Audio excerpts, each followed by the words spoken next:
Hey guys, welcome back. Today we are going to be talking about tournament tips for rival kingdoms. The individual tournament pits you against 50 other players in an effort to see who can be the most impressive over the course of 10 battles.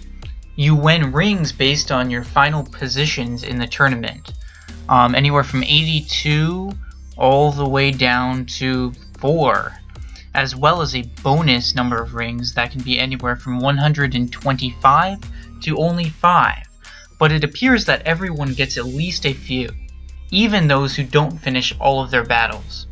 Now, the actual mechanics behind these individual tournaments are fuzzy at best. There are a lot of things that we don't know, so these tips are only going to cover what I do know. So I just realized something while making this video, but I'll hold off for a couple minutes.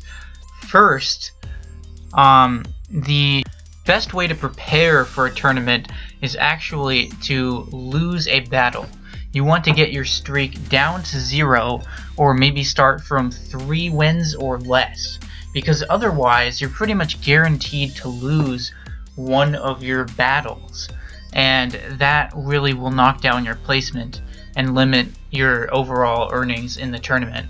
So what I realized was that the number of rings that you earned from the tournament is actually the amount that you earned in those 10 battles. Now, if you play public matches instead of clicking on the tournament, those will also count towards the tournament as long as it is active.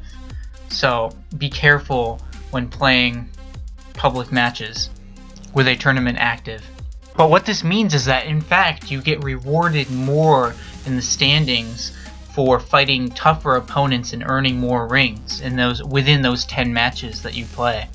So starting your streak above 0 could be a good tactic to earn lots of rings and try to finish in first place, but you're also taking a really big risk, because beyond maybe 3 or 4 wins, it's really risky to say that you're going to be able to end on a 16-17 win streak.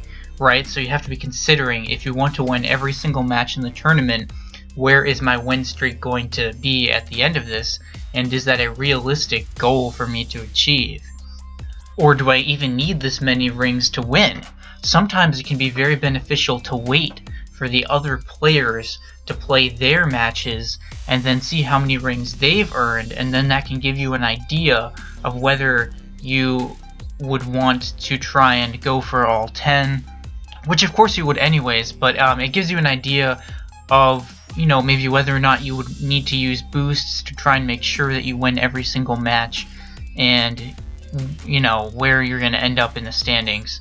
So one common misconception that I had when I first started playing in the tournaments is that I thought that you were competing against the other 49 people in that group of 50, right? But so you're actually not. The matches are just against random people, the exact same as if you were playing just random multiplayer public matches. And that's why those matches will also count for your tournament battles. So basically, with an individual tournament, it's who can win the most rings in 10 fights. That's it. That's the goal. Something else to consider is that the drop-off in bonus rings that you earn between first and second place is really massive. It's like half the rings. 125 to 65, that's a difference of 60 rings. So it really pays to be first. That's all I can say.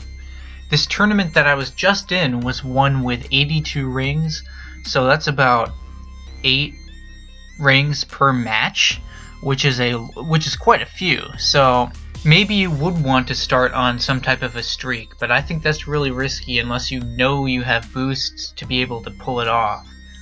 Anyways guys, thanks for watching, and I hope you found something useful.